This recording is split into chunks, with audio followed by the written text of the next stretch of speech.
Keep అవ్వడానికి నేనేమైనా road మీద తిరిగే వాళ్ళ కనిపిస్తున్నానా? చైనా బస్సుల బొమ్మైనా సూపర్ నా దృష్టిలో ఒక్కటే. ఆడది నీ దృష్టిలో ఆట బొమ్మ అనుకుంటున్నావా? ఆట బొమ్మైనా ఆడదైనా ఈ వీరసింహ సారీ ఈ నియోజకవర్గానికి రాబోయే ఎమ్మెల్యేలు. ఈ వీరకేశం అంటే విజయవాడ ఉడుకుద్ది, పరుగులు ఎడుతుంది. ఈ శ్రీకాకుళం మా అడుగులు మడుగులు ఎత్తుకుంది. కానీ ఇప్పుడు జైలు నీలాంటి వాళ్ళ పొగరంతా అనగదొక్కుతాడు. నీలాంటి వాళ్ళకి నిద్ర పట్టకుండా చేస్తాడు. ఆ జయసమ్మ నీ బాయ్ ఫ్రెండ్ అని తెలిసి ఇక్కడికి వచ్చానే.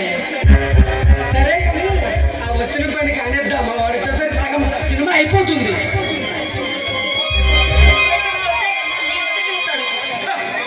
వాడు వచ్చేసరికి నిన్ను ఫ్రీ షో చూసేసి మనసు తగతాలు ఆడుతుంది.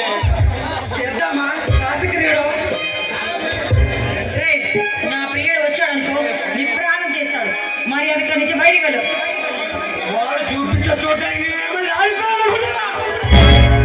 ఎమ్మెల్యే ఇలాంటి పాపలతో సెక్స్ రాకెట్లకు నడిపే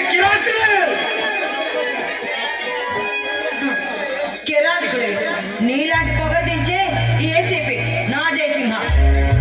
జయసింహ ఏంటి వాడిని తెగ తగలవుతున్నావు? అంత బాగుంటాడా? అంత నచ్చాడా? వాడి దగ్గర ఏముంది?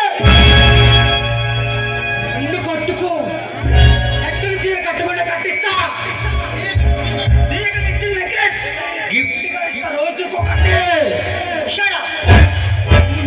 ఫుడ్ నచ్చిన బెడ్ ఎప్పటికప్పుడు రెడీ చేస్తా. నాకు కావాల్సింది చీరలు నగలు కాదు, నా జయసింహ హృదయం.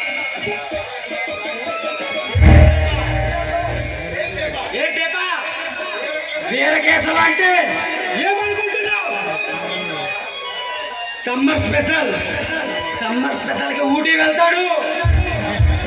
Holiday spot, Sunday holiday spot Goa. నా సమ్మర్ స్పెషల్ ఊటీ. నా పర్సనల్ డైరీ చెప్పమంటావా? రోజుకొక మర్డర్, వారానికి ఒక రేప్, కిడ్నాప్, నెలకొక స్మగ్లింగ్. ఇది ఈ వీరకేశం హిస్టరీ. అరే అదేదో పెద్ద గొప్ప అనుకుంటున్నావా? ఏదో పెద్ద చరిత్రలా చెప్పుకుంటున్నావు. డబ్బులు కొట్టడానికి మా అయ్యా డబ్బరికి శుభ్రం గొప్పలు కొట్టు కడకడకడలాడుతున్నా చెన్నకేసు.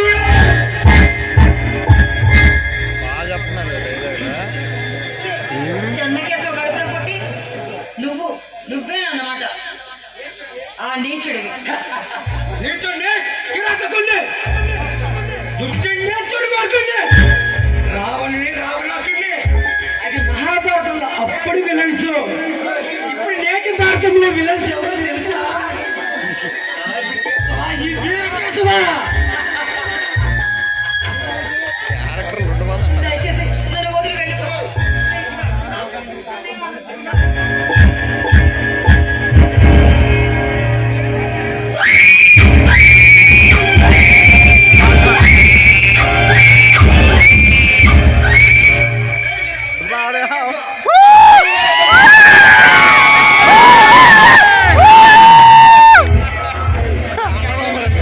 మగధీరుడు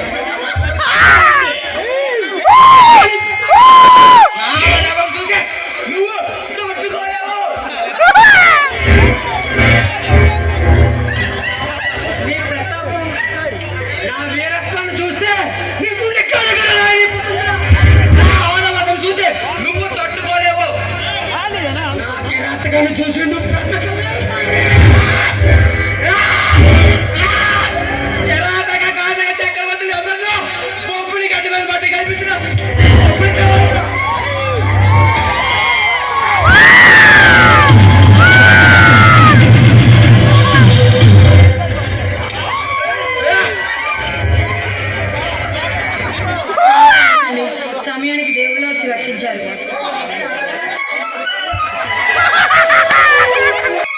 సింహానా? నా పేరు సింహ, ఇంటి పేరు రణసింహ, అందరి పేరు ఒక సింహ. మీరు చాలా గొప్పవారండి.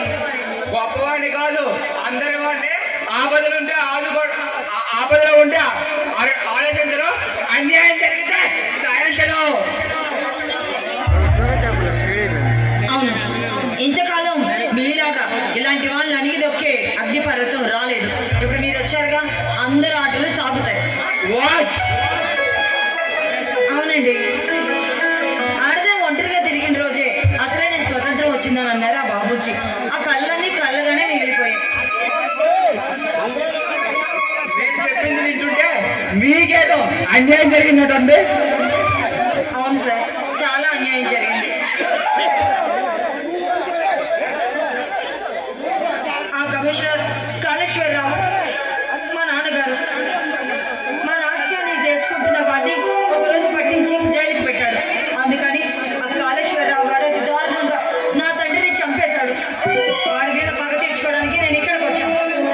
ఆ ఒక పాపాల చేతిలో మీ ఫ్యామిలీ కూడా బలైపోయిందన్నమాట. బాధపడకు దీపిక, అతి తొందరలోనే ఆ ఒకని నీకు పాఠానికి పంపిస్తా. అవును, వాడు చచ్చిన క్షణమే ఈ దీపికకి పునర్జన్మ వచ్చినట్టు. సరే, టైం అవుతుంది, వస్తాను సార్. ఎవరి చేప పని పిల్లది? నా